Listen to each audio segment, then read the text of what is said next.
Hello everyone, it's time to study from Rossdraws.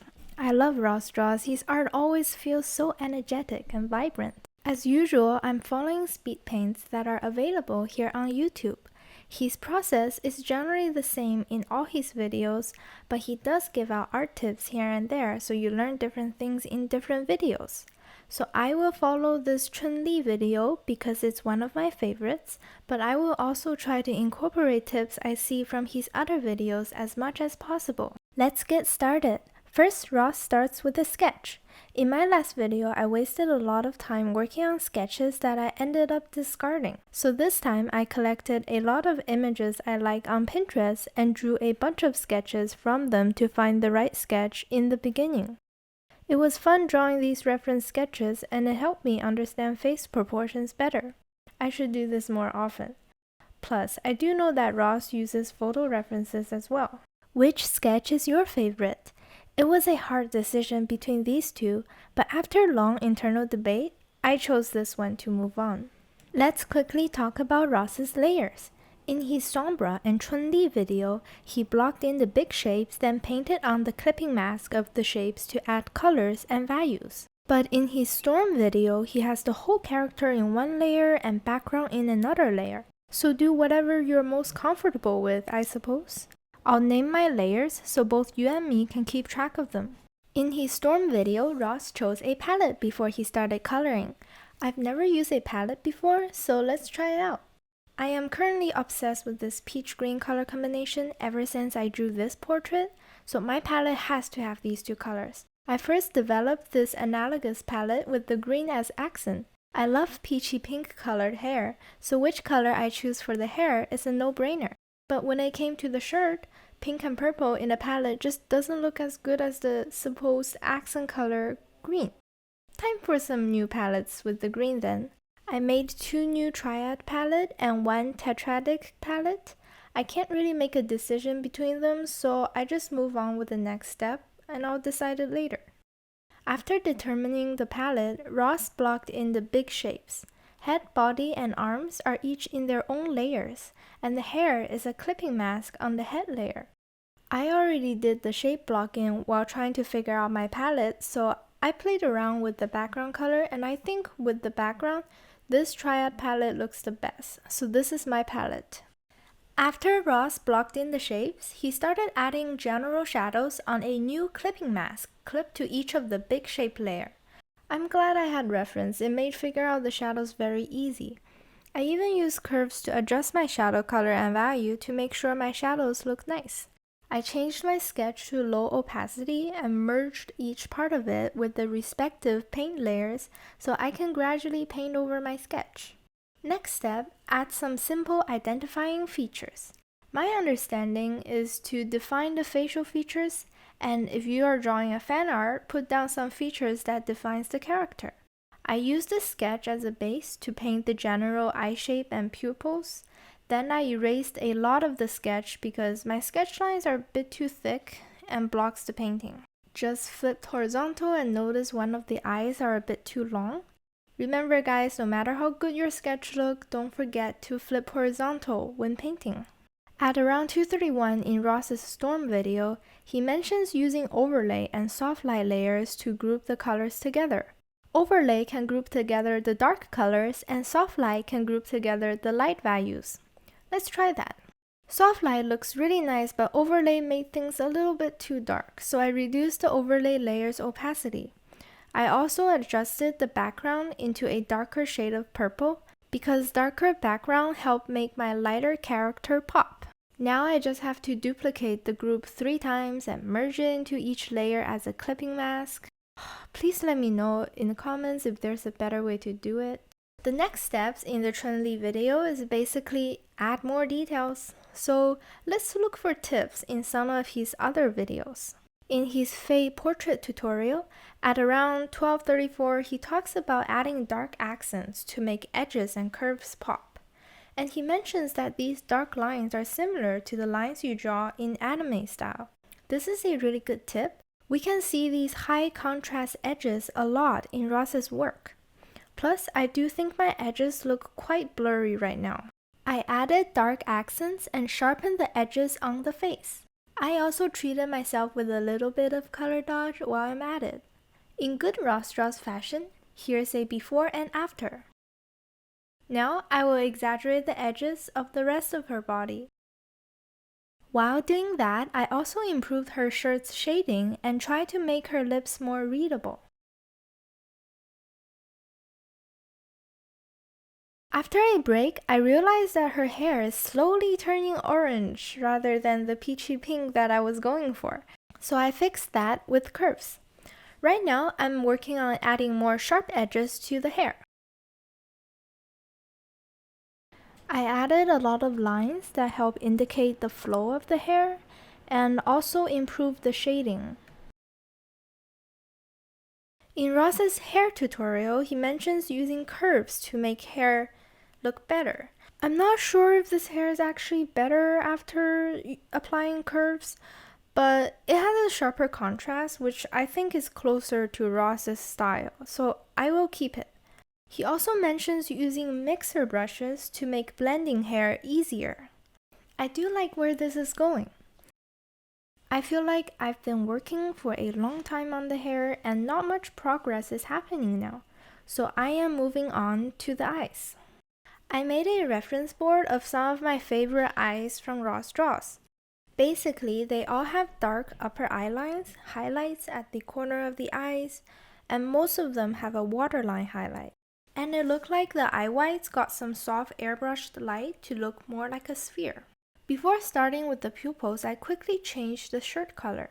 Because I shifted the hair color, the matching shirt color doesn't match anymore, so I had to make the green yellower. I love golden eyes, so I made them gold. After adding the eyeliner and highlights, the eyes still look a little flat, so I added the very subtle shadows that I can see on my reference photo, like shadows between the eye and the eyebrow, and a little bit of shadow under the eye. I think these shadows gave the eyes a more 3D and realistic feel. I am very pleased with this result. I also found a nice reference picture on Pinterest for the lips. Okay, it's time to address the leopard in the room. Like, why is there a leopard, you ask? Well, YouTube algorithm blessed me with this precious little fluff ball named Shen. He is just so cute, guys. Like, I will protect this baby with my life. Please go check out this video. It made my day. I'm sure it will make your day too. I pulled up a screenshot of Shen and tried to copy the face. Liquify tool is super useful here. After 2 hours of liquefying and painting, it still doesn't feel like him. Like, the ratios here are so close, yet feels so far. I'm going to lose my mind if I keep going with this, so I cheated and overlaid the photo on my drawing. It instantly looked better, like the eyes feel so much more alive now. And for the body, I looked up videos and photos of snow leopard for their fur pattern, and basically imagine the body shape is like a cat. Finally, I'm pretty happy with how Shen looks now. He's so cute and perfect. The next step is instant gratification highlights. For the eyes, in addition to the iris, Ross also likes to highlight the corner of the eye and the waterline. For the hair, other than the highlights on the hair, he also likes to draw these very light-colored single loose strands of hair to make the flow of the hair more readable. The iris highlights are just so satisfying. It took me a few tries to get the nose highlight right. I have to try to imagine the structure of the nose and zoom out to check if it looked right. For the lips, even though the reference has a more matte textured lip, I added highlights on the lip because I like it glossy. My hair is pretty still, so I just used the highlights as an opportunity to add some loose strands here and there. Shen is perfect. I only need to add a little bit of highlight in his eyes. Here's the before and after. The highlights felt so incredibly good. Now it's time for the famous color dodge. When I first started watching Ross's videos, I was confused about which color I should pick when using color dodge. But after actually using color dodge and other blending modes like soft light and overlay, I realized that it's all about trial and error. The color I pick is different in every painting. Just create a new layer for it and don't be afraid to try a bunch of times. Ross usually applies color dodge to light areas to enhance the light. My light areas, like some part of the face, are already so bright that color dodge kinda did nothing. So I picked a magenta color and used color dodge to add some rim light on her darker side. Oh, I forgot to add shadow of the hair on her face. By the way, one trick I learned recently is that you can actually color pick colors just from the current layer. There are a couple of options here. You don't have to pick the displayed color if you have a bunch of adjustment layers for the entire painting. Anyways, here's the before and after of color dodge. If you watch Ross's videos, you know he cuts straight to the final piece after color dodge. So what happens during this time has always been a mystery to me. Let's try to solve that mystery today. I made some side-by-side comparisons of before the cut and the final piece. Some didn't change much, others look like they got a complete makeover. Let's observe closely and see what changed and what didn't. Since the piece is at its final stage, the basic color, value, and lighting usually don't change that much anymore. Out of the 5 artwork that I made comparison of, only one of them had a major change of color, which is this girl's hair. What changed are the details. The hair got more loose strands and some contrast and more sharpness. The clothes got more details, the background got more rendered, and he added some special effects. Since the face, being the focus point, is usually quite rendered at this point, the hair, the clothes, and the background tend to get further rendered. He also does some color and contrast adjustments if needed. So here's what I did. I adjusted the contrast of the hair. Based on his work, I think there could be more contrast. I added more details. I rendered everything except for face. I finished her ear and fingers, added more details to her hair, and I almost forgot the earrings. Luckily I didn't. I added some background. I tried to add some wisteria flowers in the background, but it looks distracting and adds nothing to the piece. Then I tried to add some lighting like my reference, but that made my colors look more bland because the character just blends in with the background. So I just darkened the 2 corners and called it a day. Here's another tip I learned from Ross's portrait tutorial with Fade. Merge everything into a new layer and select Filter Other High Pass. Play around with how much high pass you want, and then turn the new layer into a soft light layer. What this does is it sharpens your painting for prints, or Instagram if you don't print. Here's a before and after. It looks much sharper. And the final result. I'm really happy with how this turned out, and here are some tips that I think really helped. First, in the beginning, have multiple sketches to compare and pick the best one.